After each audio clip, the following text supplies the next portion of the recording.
Before the story starts, here's the part one wish more people said out loud. When somebody suddenly becomes protective of ordinary details, that matters more than dramatic excuses. In this story, the red flag was not one big lie. It was a pattern around time, routine, and access. If your partner starts treating simple questions like an invasion, pay attention before you start doubting your own memory. My name is Darnell Brooks, and by the time I followed my wife one cold Thursday night in Detroit, I had already spent 6 months talking myself out of what my gut kept trying to say. I was 38, a city bus mechanic with hands that always smelled faintly like rubber and degreaser no matter how much soap I used. My wife, Camille, was 35, a patient financial aid counselor at a community college in Dearborn who labeled leftovers with blue painter's tape and lined up her shoes by season. We had been married 9 years. We had no children, but we had rituals. That matters. Rituals make betrayal harder to name.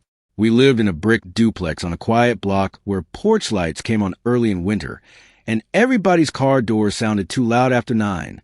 Miss Earnshaw next door swept her steps even after it snowed, like dignity was a muscle.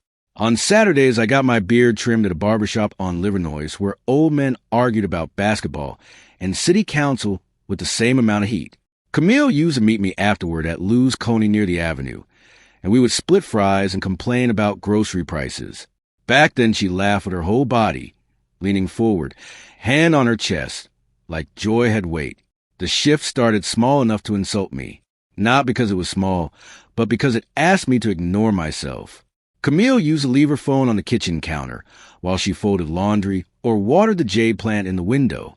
Then one week in late October, she started carrying from room to room, even into the bathroom.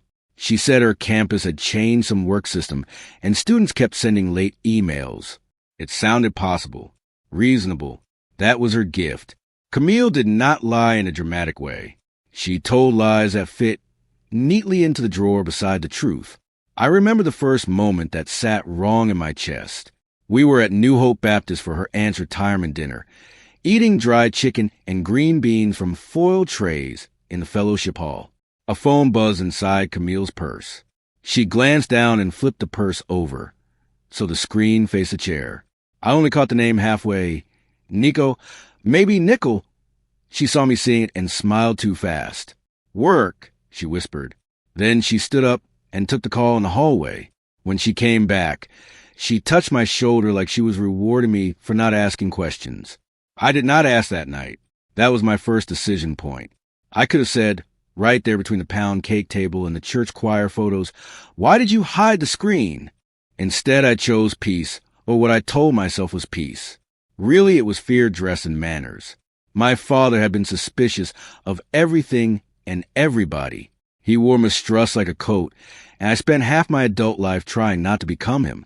So when Camille came home and moved around the bedroom with unusual care, placing her earrings one by one into a velvet tray, I decided I would not be a man who turned every silence into a crime.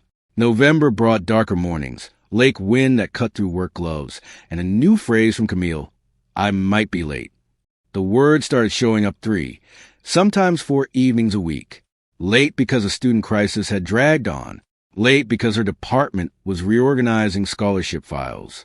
Late because one of the newer counselors could not manage boundaries and kept messing up forms. She had stories ready, textured enough to feel true. Names of students, office politics, printer jams. I work with engines. I know when something is misfiring. Still, I let her explanations idle inside me until the smell became part of the air. Around then, she changed her perfume. That detail sounds petty until you live with somebody for nearly a decade. Smell becomes part of the map of your home. Camille had worn the same soft vanilla scent since before our wedding. Suddenly she came home smelling like pepper and orange peel, sharper, expensive. She said a co-worker sold it to her at discount. I nodded. But that evening I stood in our bathroom staring at the old bottle, still half full in the cabinet. Something about that hurt me more than the phone did. New perfume felt like private, whether I had not been invited into. My friend Bernard at the garage noticed before I admitted anything. Bernard was 52, broad-shouldered, divorced twice, with a silver cross on his keychain, and a rule against speaking before coffee. We were replacing brake lines on a paratransit van when he said, "You look like you are listening for bad news." I laughed it off, but he kept tightening bolts and said, "A home can go crooked before it falls. Folks wait for the crash because that is easier to explain." I did not tell him details. I just asked, "How do you know when you are tripping and when something is real?" He answered, "When your body stops resting." He was right about that. My sleep thinned out. I would wake at 2 or 3, hearing the radiator knock, and find Camille turn away from me, phone glowing beneath the blanket like a trapped candle.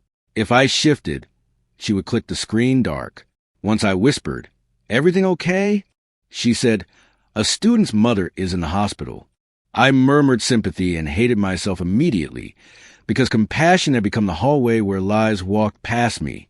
The next morning, I packed my lunch in silence while she hummed along to an old Anita Baker song, and I wonder when our marriage had become a place where I was careful not to interrupt the performance. Thanksgiving usually belonged to my side of the family, a noisy rotation between cousins in Southfield and my mother's apartment in West Bloomfield. Camille always made sweet potato pie from scratch, and she guarded the nutmeg amount like state secrets. That year, she said she had a migraine and stayed home. I believed her until my younger sister Patrice texted a picture the next day from a holiday market in Midtown. In the background, out of focus but still unmistakable, was Camille's camel coat. She was standing beside a man in a navy knit cap at a coffee stand. Their shoulders were almost touching, almost as a cruel distance.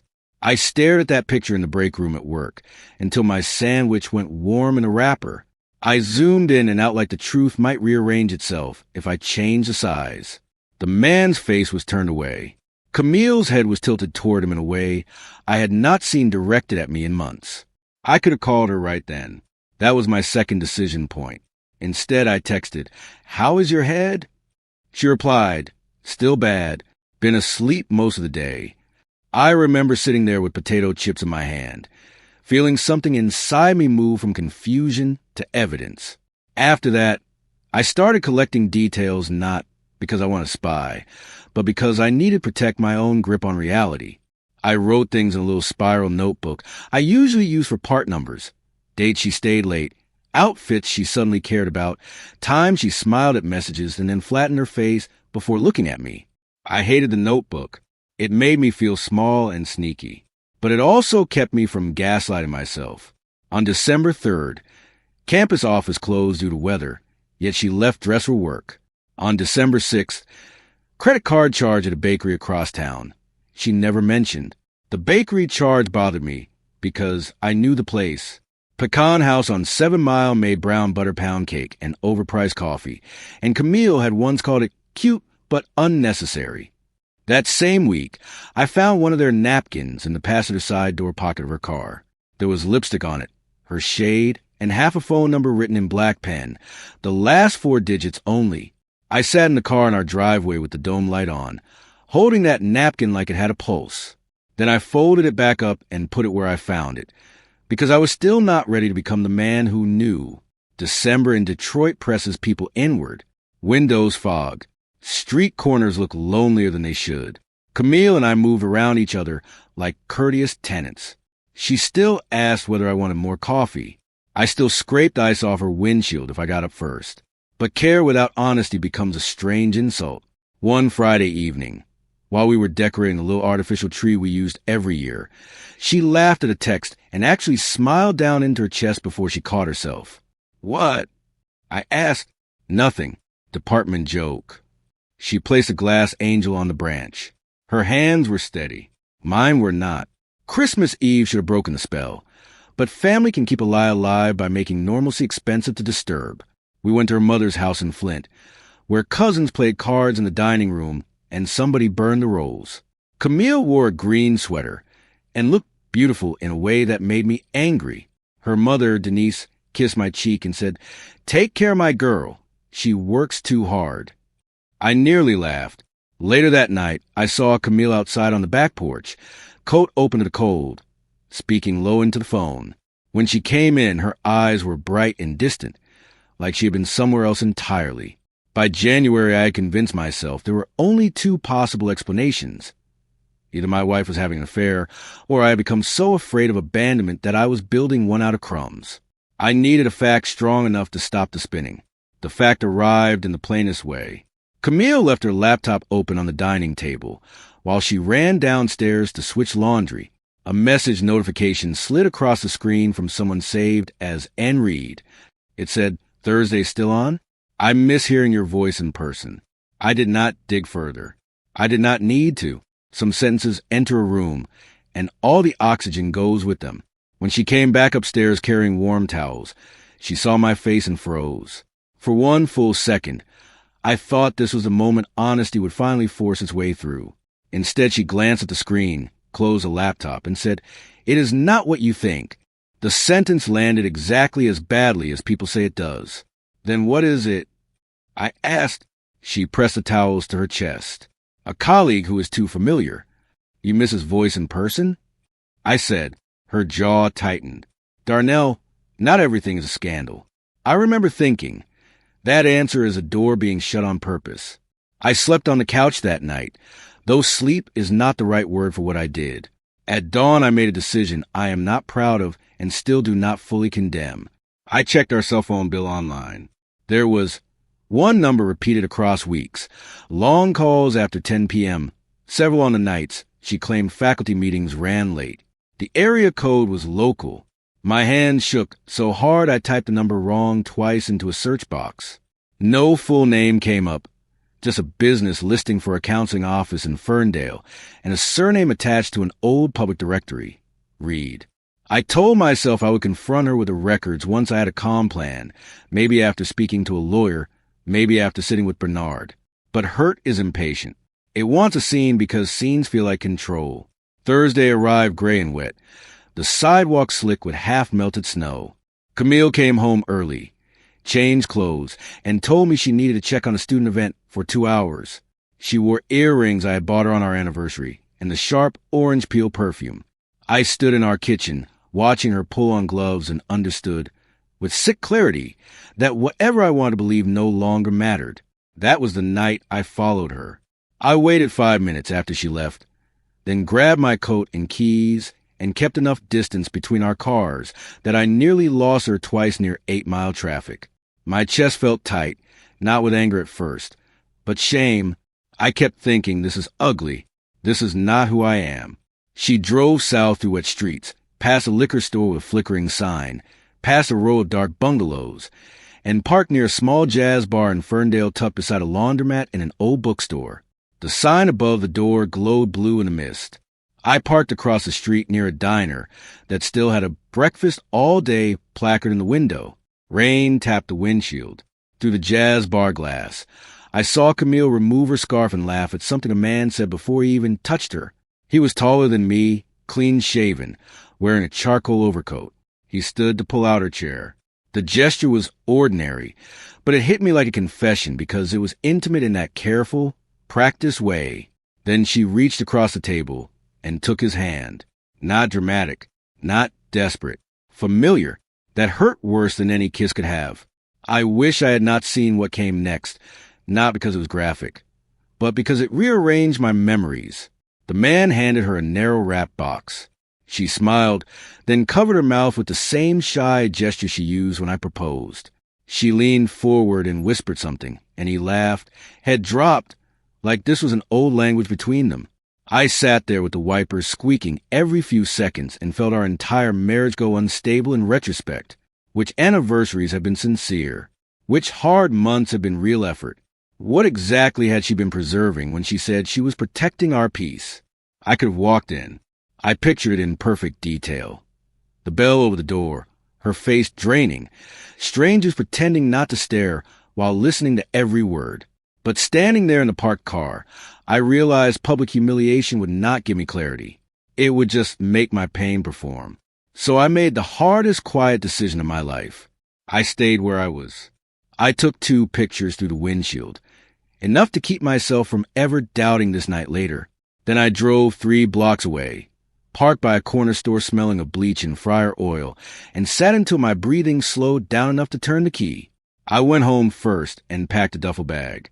2 pairs of jeans, work boots, undershirts, my notebook, the framed photo of my father and me at Belle when I was 16. Then I called Bernard. He answered on the second ring with, "What happened?" Because some people know the sound of a breaking point even through silence. I told him where I was going, not everything I had seen. He said, "Come here." His apartment above a hardware store in Oak Park smelled like coffee and cedar polish. He put a blanket on the recliner, slid a glass of water across the table, and did not ask for the spectacle version. Camille called at 11:14 p.m. I stared at the screen until it stopped. Then she texted, "Where are you?" I wrote back, "Safe. We will talk tomorrow." 3 dots appeared and disappeared for almost a minute before she sent, "Do not do this by text."